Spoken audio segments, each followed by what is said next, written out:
Now it's time to create a nav table and place your images onto your actual website inside Dreamweaver.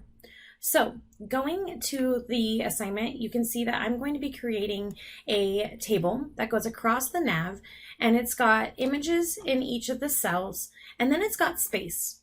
This space in between each of the images is actually created by a blank table cell that contains nothing.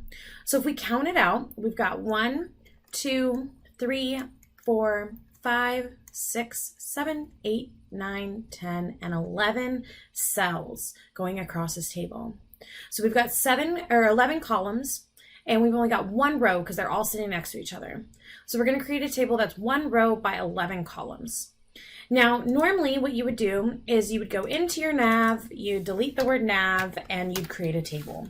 So we'd create a table tag. Inside of our table tag, we could then create a table row, and inside of our table row, we could create a table data for each cell, and we would need 11 table datas.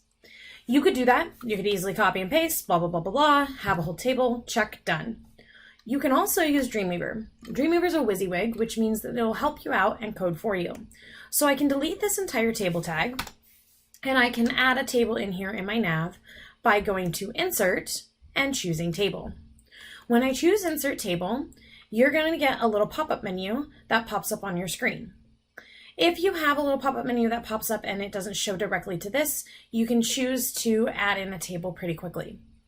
We're going to go ahead and choose a row of 1, and we're going to have 11 columns. We're going to let the table width be the same width as the nav. So let's think about how wide we made our nav. We made it 450 pixels. So we're going to go ahead and make it 450 pixels, and we don't want any borders, so we're going to go ahead and choose 0.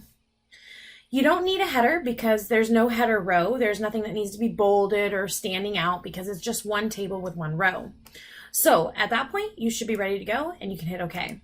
And that will insert wherever your cursor was clicked. If your cursor was not clicked in the nav, you better go back, hit Control-Z, try it again, and make sure you're inside the nav. I'm then going to go ahead and take all these tags, and I'm going to tab them inward. When you select multiple lines, you can just hit Tab on your keyboard, and it will tab them inward so that they're aligned within that nav. Okay, so now we're ready to roll. You've got inside of each cell an ampersand NBSP semicolon. That is a space. When you're coding in HTML, you can create codes for characters, spaces, symbols like an asterisk, exclamation point, whatever it is, and you can use these little codes that are created in HTML. There's a ton of these. You can look them up. They're really easy to use, but we don't really need these in every cell. We do need them in the blank ones, though, and that just makes it so that it has something to contain inside the cell and it exists. For now, in my first cell for my TD, I'm going to delete the ampersand NBSP semicolon. I'm going to hit refresh on my page. Nothing's really going to pop up because there's no border, no table to see, but it does exist. And now we're going to bring in an image. There's tons of ways that you can bring in images. I can link to my image like I normally would. So I can go IMG, close my tag, standalone tag, because images only exist. They don't have an opening and a closing. And I can equal the source for that tag. You can see that when you do source, it's going to automatically ask you where you want to go. I'm going to go into my assets folder. So you can see first I have to tell the computer, go into the assets folder, then go grab the file that I want. I want the home file. And the second I do that, bam, home right there. Okay, so that's how you can bring an image in by typing an image tag. Now we're going to skip a table cell, delete these tags, and let's do the next one. Okay, so according to our assignment, the next one is going to be car. So I'm going to go ahead and I'm going to bring in the car image. Now you can do this a couple different ways. I can go to Insert and I can choose to bring in an image this way.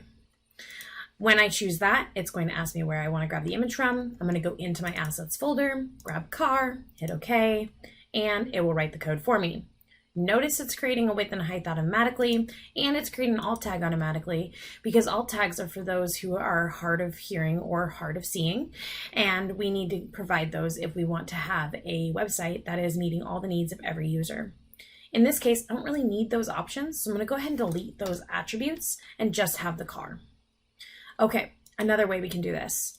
Let's go ahead into the next tag. We're skipping a cell, going down. I'm going to do another image tag. And this time what I'm going to do is I'm going to go ahead and do a source. Actually, I don't even need the source. I can just refresh. And when I'm inside that tag, if you have this properties window open, you've got a source option. If you don't have this properties open, you can go to window up at the top here and choose to open properties. In the source, I can type where to find it. I can click this icon to then go to the folders and search for what I want. I can even use this little target right here. This target, if you've got assets expanded over here, will allow you to click and drag to find the file that you want. So I do believe fire is next, so we're going to click and drag to fire, and you can see down in my properties panel right there, it says assets/fire.jpg. Let go, and it pops the image in. See how it codes it for you?